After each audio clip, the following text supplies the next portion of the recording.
Shalom saudara, selamat pagi. Kita bertemu kembali dalam Morning Devotion pada pagi hari ini. Selamat pagi saudara-saudara. Saudara, kita akan membaca kitab Filipi pasal yang pertama, ayat 20 sampai dengan 26. Tapi kami sarankan untuk saudara membaca ayat 12 sampai 26. Demikian firman Tuhan pada ayat 20.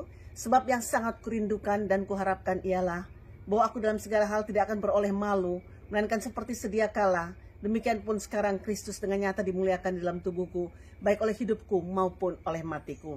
Karena bagiku hidup adalah Kristus dan mati adalah keuntungan. Tetapi jika aku harus hidup di dunia ini, itu berarti bagiku bekerja memberi buah. Jadi mana yang harus kupilih? Aku tidak tahu. Aku didesak dari dua pihak. Aku ingin pergi dan diam bersama-sama dengan Kristus. Itu memang jauh lebih baik. Tetapi lebih perlu untuk tinggal di dunia ini karena kamu. Dan dalam keyakinan ini tahulah aku akan tinggal dan akan bersama-sama lagi dengan kamu sekalian, supaya kamu makin maju dan bersukacita dalam iman, sehingga kemegahanmu dalam Kristus Yesus makin bertambah karena aku, apabila aku kembali kepada kamu. Dalam ayat-ayat pembacaan kita ini, Paulus menyatakan ada 3 keadaan yang tidak menguntungkan. Yang pertama, saudara, dia dibelenggu dalam penjara. Dia tidak mengalami kebebasan. Yang kedua, Paulus lihat ada orang-orang yang beritakan Injil dengan motivasi hati yang salah. Yang luar biasanya, Paulus tidak menghakimi mereka. Dan yang ketiga, saudara, dia mengalami krisis dalam statusnya sebagai warga negara Romawi. Tapi dalam kehidupan Paulus, dia terus memuliakan dan memuji nama Tuhan. Kita tidak perlu perhatikan, saudaraku, apapun yang terjadi pada saat itu. Ini yang perlu kita perhatikan, yaitu cara Paulus dalam memandang keadaannya. Yaitu fakta dia di penjara, tapi Injil tetap diberitakan. Kenapa? Karena Paulus melihat keutamaan Kristus. Oleh sebab itu Paulus katakan, bagiku hidup adalah Kristus dan mati adalah keuntungan. Dan jelas sekali bahwa Paulus punya pandangan bahwa memberitakan Injil adalah tujuannya. Dan buat dia, supaya Injil Kerajaan Allah diberitakan bagi banyak orang. Paulus sekali lagi mengatakan bahwa kalau dia terbelenggu, Injil diberitakan.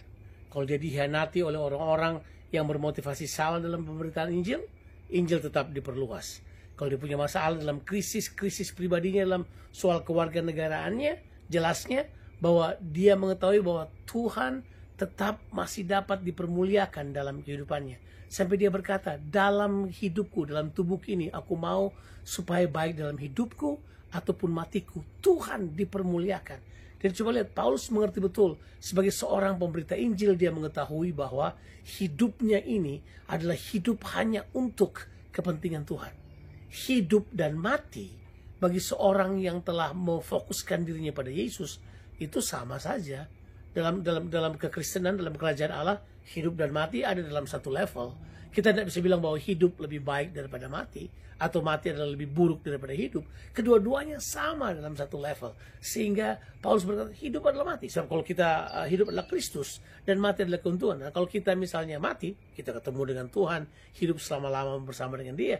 Tapi kalau kita kemudian tetap hidup, Paulus bilang tujuannya untuk kita menghasilkan buah.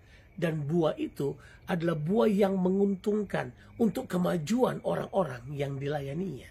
Coba bandingkan, dia tidak pernah mementingkan dirinya sendiri. Ya saudara, kalau Tuhan masih izinkan kita masih hidup, saudaraku, kita masih bernafas, mari prioritas utama kita adalah kita memberi buah bagi kerajaan sorga. Kita perlu beritakan Injil. Kita bersyukur kita boleh diselamatkan karena anugerah Tuhan Yesus. Dan orang-orang yang lain pun, saudaraku, mereka perlu diselamatkan. Siapa akan beritakan Injil? Saudara dan saya. Kita perlu berbuah. Prioritas utama kita, saudaraku, berbuah, menghasilkan buah dalam kebenaran.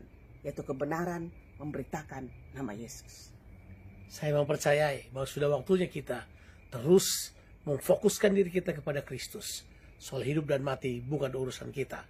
Tetapi yang paling penting adalah hasilkanlah buah selama kita hidup untuk kemuliaan nama Tuhan. Selamat masuki hari yang baru. Karena bagi kita, hidup adalah Kristus untuk berbuah dalam pemberitaan Injil. Dan mati adalah keuntungan. Tuhan Yesus memberkati saudara. Amin.